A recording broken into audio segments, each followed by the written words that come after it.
आपण पाहत आहात महाराष्ट्र फास्ट डिजिटल न्यूज। संविधानापेक्षा कोणी मोठा नाही। आम्ही प्रत्येक बातमीवर लक्ष ठेवतो। सर्व बातम्या आपल्यापर्यंत पोहोचवण्यासाठी आपल्या हक्काचं चॅनल।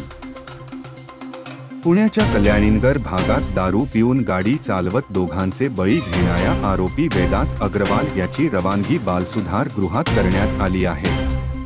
या अल्पवयीन आरोपीचा जामीन रद्द केल्यानंतर त्याला बालसुधार गृहात पाठवण्यात आला आहे।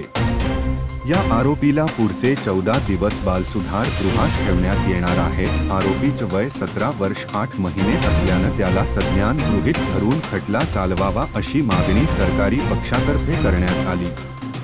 याआधी अपघातानंतर पोलिसांनी अल्पवयीन आरोपीला ताब्यात घेतलं, पण आरोपी अल्पवयीन असल्यामुळे त्याला काही तासांमध्ये जामीन मिळाला होता। यामुळे मोठा वाद निर्माण झाला होता।